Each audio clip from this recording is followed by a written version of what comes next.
कि जिनके हाथों से तिरंगा न संभाला जाए, कि जिनके हाथों से तिरंगा ना संभाला जाए,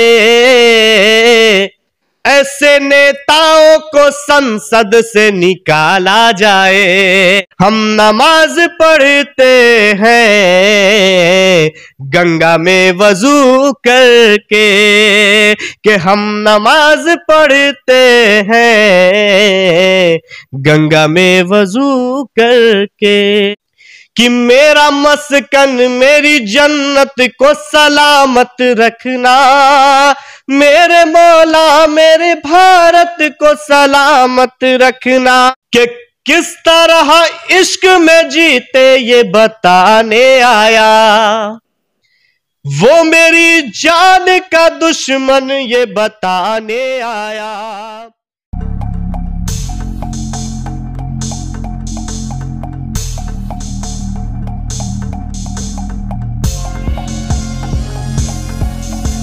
पटना IGIMS के मशहूर गैस्ट्रोएंट्रोलॉजिस्ट, पेट, आंत एवं लीवर रोग विशेषज्ञ डॉक्टर ब्रजेश कुमार सोमन इंडोस्कोपी की सुविधा के साथ अब आपके शहर सिवान में भी।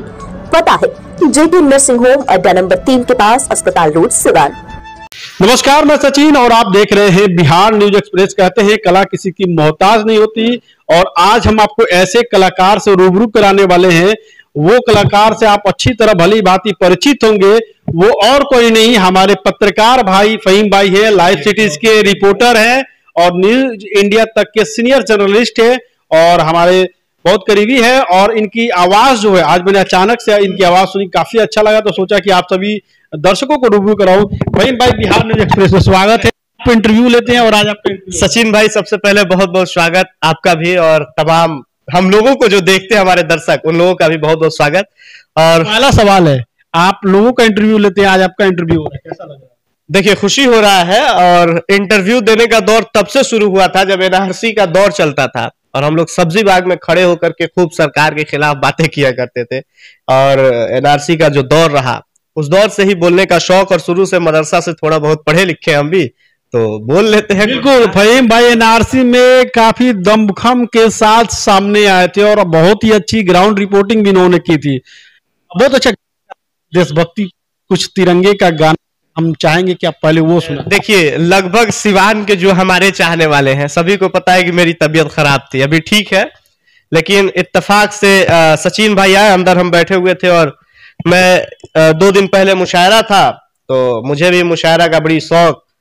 तो हासिम फिरोजाबादी साहब का एक शेर था जिसे मैं चाहता था कि वो मंच पे पढ़े, और उन्होंने पढ़ा था कि जिनके हाथों से तिरंगा ना संभाला जाए।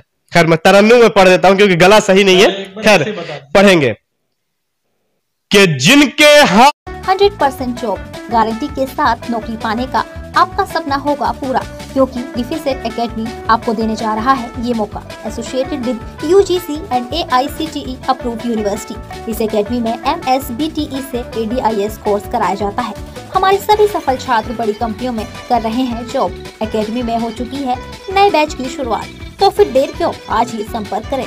हमारा पहला ब्रांच रामराज्य मोड़ सिवान, दूसरा ब्रांच गुठनी मोड़ VIP टाइल्स के समीप स्टेशन रोड मैरवा, और तीसरा ब्रांच कमल मार्केट भगवान बाजार छपरा है। तो से तिरंगा न संभाला जाए, मैं खुल के नहीं बताऊंगा, लेकिन तमाम लोग जो पॉलिटिकल नॉलेज रखते हैं, राजनीति की थोड़ी बहुत जानकारी रखते हैं, उन्हें पता होगा कि किस नेता से राष्ट्रीय ध्वज जो है वो गिरा हुआ था नीचे। कि जिनके हाथों से तिरंगा न संभाला जाए, कि जिनके हाथों से तिरंगा ना संभाला जाए, ऐसे नेताओं को संसद से निकाला जाए, ऐसे नेताओं को संसद से भगाया जाए। यही, वाह क्या बात है, काफी बढ़िया लगा। और पूरी रात इत्तेफाक की बात यह है कि 5-6 दिन में बेड रेस्ट में था, निकला, मुशायरे का कवरेज करने गया और बारिश आ गई, बारिश में भीग गया, फिर तबीयत खराब हुई, लेकिन वो मजा बहुत अच्छा लगता है। कौमी एकता का मिसाल पेश होता है मुशायरे से। भाई एक बात कहेंगे, रिपोर्टिंग देखिए, इतना शानदार गाना, वाह बहुत अच्छा आवाज। देखिए, आप जितनी तारीफ कर रहे हैं उतना बड़ा तो हम नहीं है, लेकिन आवाज वाकई बहुत अच्छी, कोशिश होती है। चलिए, इमरान प्रतापगढ़ी का एक सुनाते हैं आपको। लोग कहते हैं ना मुसलमान हैं, ये आतंकवादी हैं। अभी हाल फिलहाल में ही आपने सुना नए संसद भवन में किस तरह का बवाल मचा हुआ था, कटुआ मुल्ला क्या क्या कहा गया। लेकिन 4-5 पंक्तियों में कई सारी बात को पिरोया था इमरान प्रतापगढ़ी। आज नेता बन गए हैं, शायर हैं। मैं पढ़ता हूं, आप सुनेंगे। मेरा मस्कन मेरी जन्नत को सलामत रखना। एक मुसलमान की दिल की ख्वाहिश क्या होती है, मैं वो सुनाना चाहता हूं। और उन लोगों के लिए जो ये कहते हैं कि मुसलमान आतंकवादी, उग्रवादी, मुल्ला और क्या क्या कहते हैं, जो संसद में हंगामा, बस मैं उसी पे कहता हूं। दमा, फेफड़ा कैंसर, टीबी आदि से है परेशान तो Iman TB chest and heart care clinic है एक बेहतर समाधान।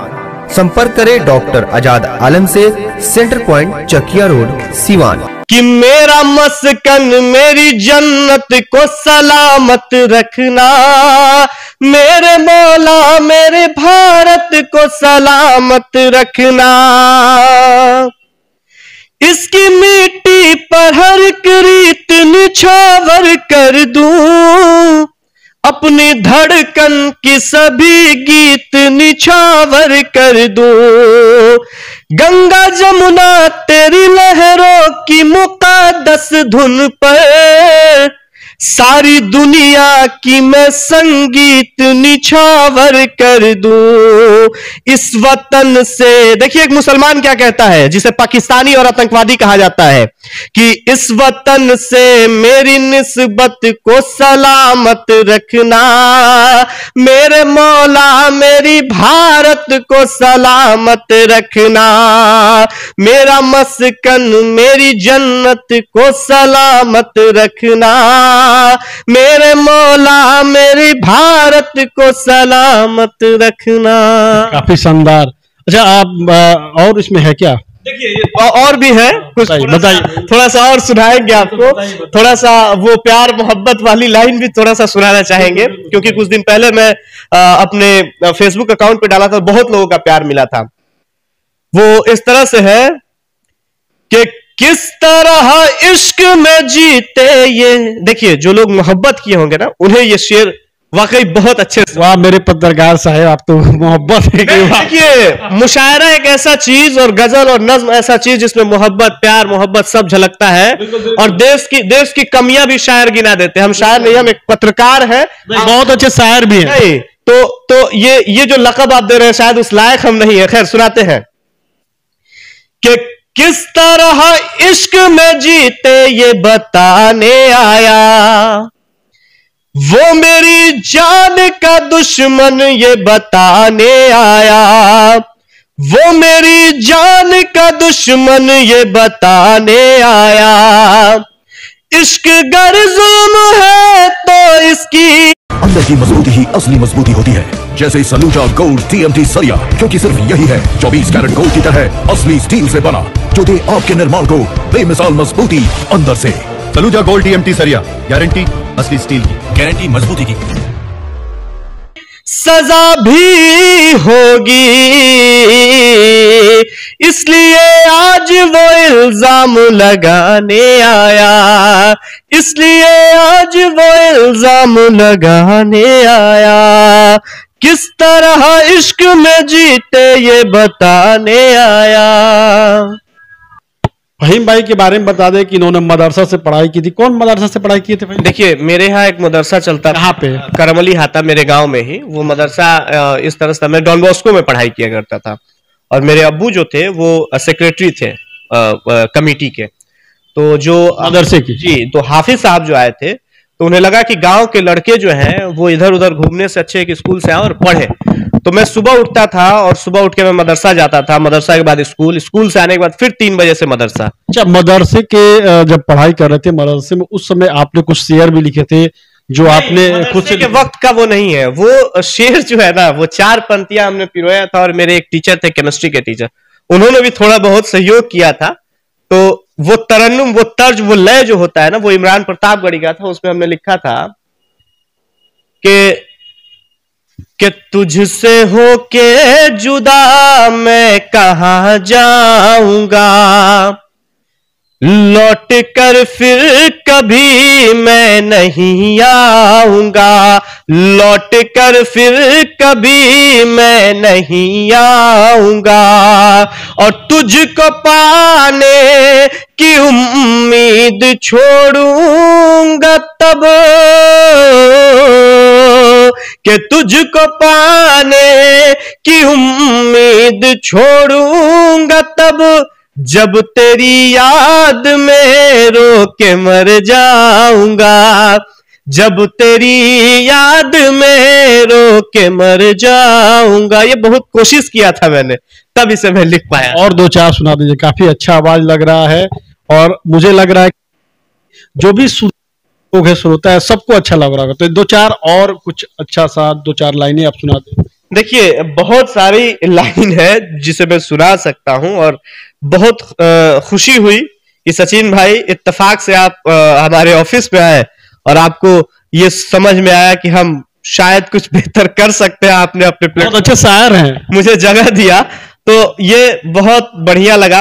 खैर चलिए, आप ये भी जिक्र कर रहे थे कुछ देर पहले ऑफ कैमरा की एनआरसी में, जब एनआरसी का दौर चलता था तो लोग नारा लगाया करते थे, तो मैंने उस नारे को तरन्नुम में पेश किया था। और सब्जी बाग, बिहार का पहला आंदोलन जो है एनआरसी का, वो पटना विश्वविद्यालय से शुरू हुआ और वो पटना विश्वविद्यालय से होकर के सब्जी बाग आया, और वहां हम लोग पूरे प्रोग्राम को किए, और वहां से पूरे बिहार भर में जो है कि प्रोग्राम चला था, पूरा ये विरोध चला इसका। तो वहां लोग नारा लगाते थे कि जब जब जुल्मी जुल्म करेगा सत्ता के गलियारों से।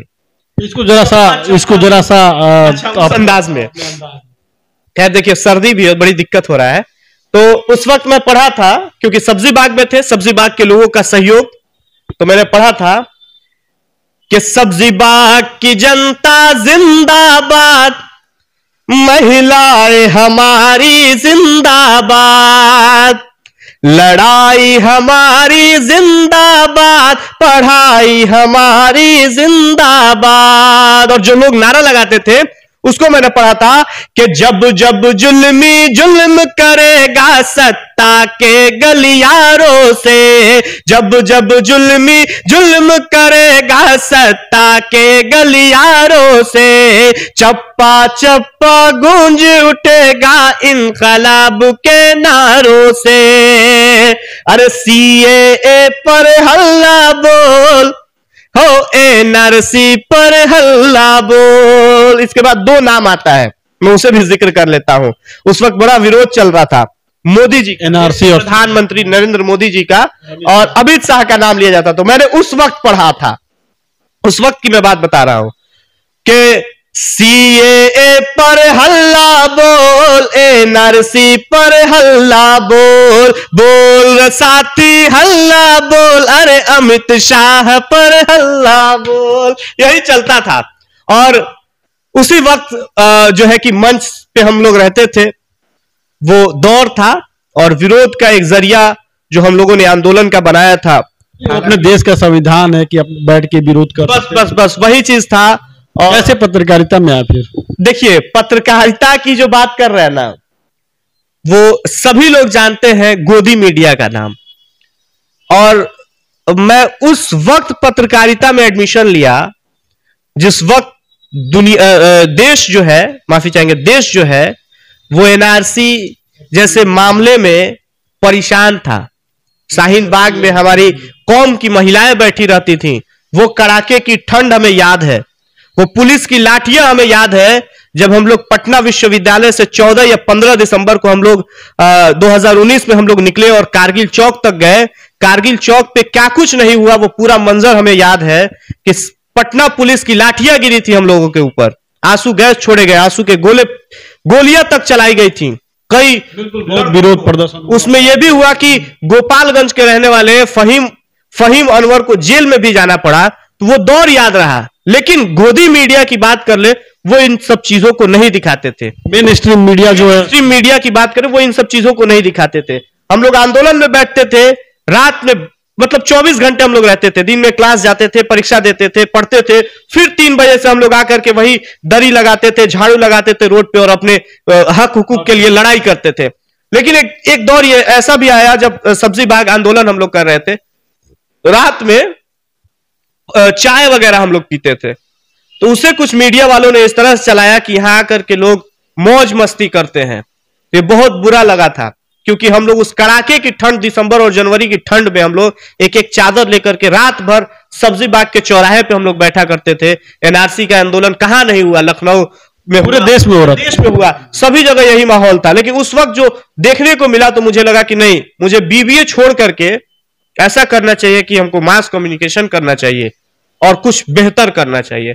फिर मैं मौलाना मजहरुल हक से बीबीए कर रहा था, बीबीए में कंटिन्यू रखा और डिस्टेंस मोड से मैंने एडमिशन लिया और एडमिशन लेकर के मैं मास कॉम कंप्लीट किया और बहुत जल्द एमजीएमसी भी, मतलब पीजी के लिए भी हम मास कॉम में एडमिशन लेंगे। और उसी वक्त अभी लगभग 6-7 महीना ही मैंने ऑनलाइन क्लास किया। फिर लॉकडाउन लगा, लॉकडाउन में हम सिवान आए, आने के बाद कई पेपरों में मैंने काम किया, यूट्यूब पे काम किया और फिर आप लोगों की मोहब्बत रही।